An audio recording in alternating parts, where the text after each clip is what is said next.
Hey, what's up guys, it's DarkArmedDuelist and today doing a Dogmatika deck profile. So I'm really excited to do this for you guys because this deck plays one of the most powerful, crazy ritual monsters I've ever seen. Dogmatika Albazoa, which can deal with half of your opponent's extra deck with one effect. So without further ado guys, don't forget to like, comment, subscribe, hit the bell in there so you can become part of the notification squad, and definitely check out the Patreon down in the description down below for all those awesome rewards, like getting your name description in a single video, getting a signed card sent in the mail, and even getting to request a deck profile every single month to your Patreon. So without further ado, let's get straight on into this. So first off, we're going to be playing two copies of Dogmatika Albazoa. This card is an insanely powerful boss monster that has the ability that in Dogmatika monsters that you control are unaffected by the activated effects of your opponent's Fusion, Synchro, XZ, and Link monsters that they control, which is just a crazy powerful effect to give all of your Dogmatika monsters that blanket protection. And during your main phase, you can make your opponent choose one of these effects to activate. For every 2 cards in your extra deck, send 1 card from your hand or extra deck to the graveyard, or return all Fusion, Synchro, XZ, and Link monsters that you control back to the extra deck, which is a crazy effect to be able to activate that applies to your opponent. I love that about this card, that this card can basically make your opponent send half their extra deck to the graveyard, and also deal with your opponent's field depending on which effect they choose to activate. We then play 2 copies of White Knight of Dogmatika. This card is really good at sending cards from your extra deck to the graveyard because it has the ability that if your opponent activates a card or effect, except during the damage step, you can send a monster from your extra deck to the graveyard, and if you do, look at your opponent's extra deck and send a monster from their extra deck to the graveyard, and then this card gains attack equal to half the combined attack of those monsters sent to the graveyard. So this card can get absolutely massive, but also deal with key boss monsters that your opponent might be playing in their extra deck. We then play 2 copies of White Relic of Dogmatika. This card is a really good 2-of that can make your monsters absolutely massive, because if this card is Ritual Summon, you can target 2 face-up monsters on the field and make one of them gain the attack equal to the other ones, which is really cool. For example, you can actually target White Relic and a copy of Albazoa to make this card go up to 4,500, which is crazy powerful. We then play 3 copies of Dogmatika Ecclesia. Ecclesia is a definite 3 in the deck, because this card is basically the Stratos of the deck. If this card is normal or special summon, then you have the ability to add a Dogmatika card from your deck to your hand, which is a really good effect. We then play 2 copy of Fleur-de-Lis. Fleur-de-Lis is a walking negate, and this card is really easy to summon to your side of the field. This card is a definite 2-of in the deck, and also searchable off your copy of Ecclesia. We then play a single copy of Maximus. Maximus is really good in this particular deck, and actually is what Albazoa was before it turned into Albazoa, which is a whole part of the lore, but really cool that this card is actually Albazoa. He turns into that. But it's really an awesome card because it lets you banish a Fusion, Synchro, XZ, or Link monster from your graveyard to be able to special summon this card from your hand. And then during your main phase, you activate this effect that you send 2 cards with different names from your extra deck to the graveyard, and also your opponent sends 2 cards from their extra deck to the graveyard as well, which is a really good effect to be able to send cards like Herald of Arclight and Elder Entity Nist from your extra deck to the graveyard to give you a pop and a ritual search, which is really good.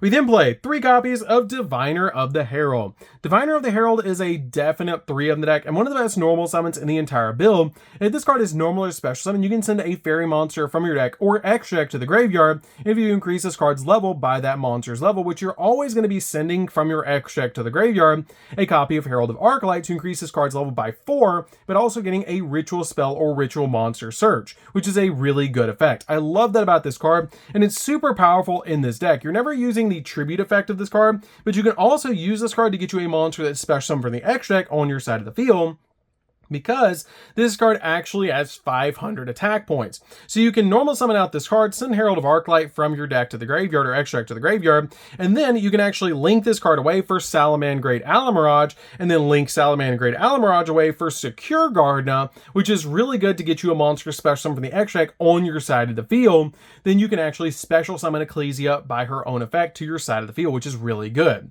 We then play 3 copies of Ash Blossom. Ash Blossom is really good as a 3 of the deck, just to stop your opponent from touching the deck, and it's one of the best hand traps in the game. So that's it for the monsters, guys. Let's get into the spells.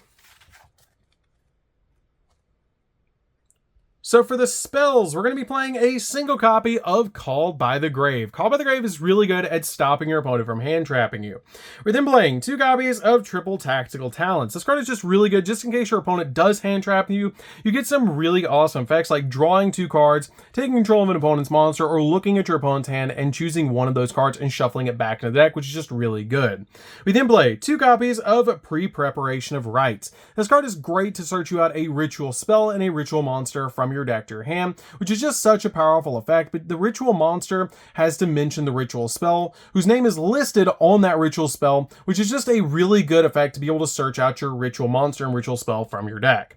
We then play 2 copies of Dogmatic Calamity. This card is really insane because to ritual summon out a Dogmatic ritual monster, you can send a monster from your extract to the graveyard with the same level as that monster to be able to ritual summon it out to your side of the field. Essentially being like Necros Kaleidoscope, which is just such a powerful effect to be able to use in this deck. Because you can actually summon out your copy of your Albazoa by sending a copy of Final Sigma, which is also a level 12, from your extract to the graveyard to be able to summon it out that easily, which is just such a powerful effect. We then play 2 copies of the other Dogmatica ritual spell. This card is just in the deck to be able to ritual summon out cards. It's just a really good card in this build. I absolutely love this card in the deck because it actually mentions White Knight of Dogmatica and White Relic of Dogmatica, so you can actually use it to be able to search those cards out with Pre-Preparation of Rites, which is really good. We then play 3 copies of Nadir. Nadir is definitely a 3-of in the deck because it lets you send a monster from your extract to the graveyard to add 1 Dogmatica monster Fall of Allbats from your deck or graveyard or hand that has an attack less than or equal to the sent monsters to the graveyard, which is just such a powerful effect to be able to use in the deck to be able to use this card basically like a Rhoda. We then play 3 copies of Dogmatica Matrix. Dogmatica Matrix is insane in this deck because when this card is activated, you get to add a Dogmatica Ritual monster or a Dogmatica Ritual spell from your deck to your hand.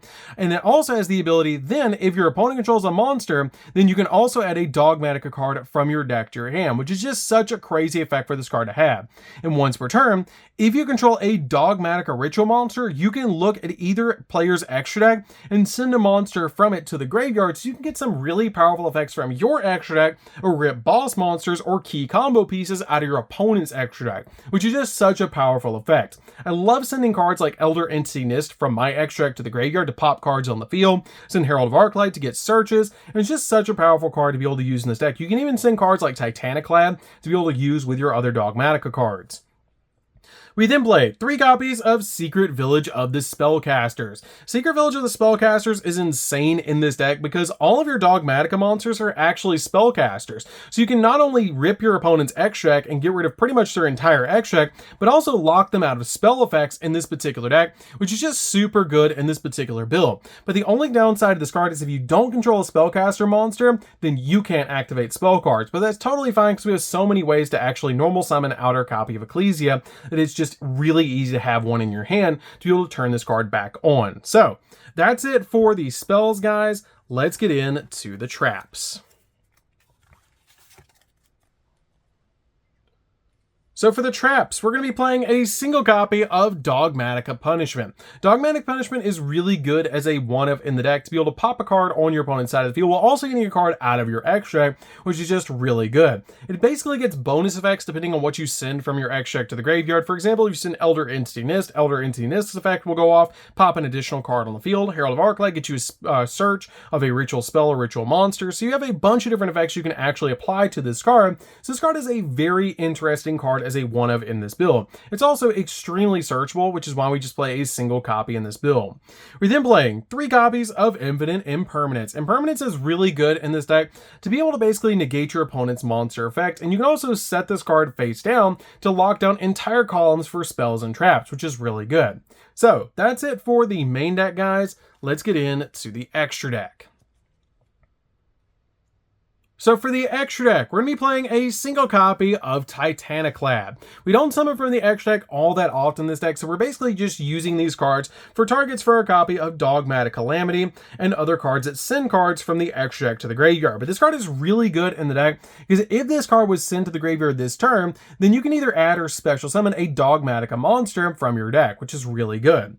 We then play a single copy of the Dusk Dragon, pretty much for the same reason as your copy of Titaniclad, because it has the ability to banish this card from your field or graveyard to be able to special summon a Dogmatika monster from your deck to your side of the field, which is just a really awesome effect. We then play 2 copies of Elder Instinct. As soon as this card touches the graveyard, you can pop a card on the field, which is just a really awesome effect for this card to have. We then play a single copy of Garua. Garua is really good as a 1-of in this deck, because if this card touches the graveyard, you get to draw a card. We then play a single copy of Five-Headed Dragon. Five-Headed Dragon is great in this deck. You can play any monster with 5,000 attack points that you want in the extract, but I feel like Five-Headed Dragon is the best one. You can play Dragon Master Knight, but this card is also at level 12, so you can use it with Dogmatic Calamity to be able to send from your extract to the graveyard to summon out Albazoa. But this card is really good because it does have that 5,000 attack points to combo with your copy of White Knight of Dogmatika. We then play a single copy of Geomathmech Final Sigma. This is a card I usually send a graveyard off of Dogmatic Calamity to summon out Albazoa. 1 copy of Baron de Fleur. Baron de Fleur is one of the few cards in the extract that we actually summon. You can play any level 10 synchro monster, but it's really cool in this deck to be able to have a copy of your Diviner of the Heralds on your side of the field, turn it into a level 6, and then have a copy of Ecclesia already on the field, and then synchro into Baron de Fleur. It's one of the very few cards in the extract that you actually make. We then play a single copy of Cyframe Lord Omega. Omega is really good because it can help you get cards back out of the graveyard, which is just such a powerful effect that you can target one of your banished cards and return it back to the graveyard, and if this card's in the graveyard, you can target one of the card in the graveyard and shuffle both this card and that card back into the deck, which is just a really good effect. We then play 3 copies of Herald of Arclight. Herald of Arclight, upon touching the graveyard, is a search for a ritual monster or a ritual spell, which is just such a great effect in this deck. We then play a single copy of the Logic monster, Mirror Logic. This card is great in the deck as a 1-of to be able to use with Dogmatika Punishment. We just play it for that reason. We then play a single copy of Salaman Great Alamirage. This is a card that you can use with your copy of Diviner to be able to normal summon Diviner, send a copy of Herald of Arclight, get a search, and then link it away for your copy of Alamirage, and then link Alamirage away for Secure Gardener, which is just a really good effect to be able to use in this deck. Secure Gardener and basically Salaman Great Alamirage, Secure Gardener, and Baron de Fleur are the only ones we're ever summoning in this particular deck. These are basically just to send to graveyard off of other effects to be able to get their effects off or increase the attack points of a monster or use Dogmatic Calamity to ritual summon. But these cards are really good in the deck to be able to summon out your copy of Secure Gardener because it has the ability to, after this card is special summon, you take no effect damage for the rest of the turn, and once per turn, if you would take battle damage or effect damage, you take no damage, and it cannot be used as a link material, which is a pretty good effect to be able to use with this card. So that's it for the deck, guys. I hope you did enjoy it. This deck is super fun to be able to play. If you guys have not played a pure Dogmatika deck, you definitely should give this deck a try. It's super fun to be able to play, especially summoning out one of the craziest ritual monsters ever created. Like, for the artwork and the effects, being able to deal with half of your opponent's extract is just really crazy. So anyways, guys, this is DarkArmedDuelist. Don't forget to like, comment, subscribe, hit the bell there so you can become part of the notification squad, and we'll see you guys in the next video. See you later, guys.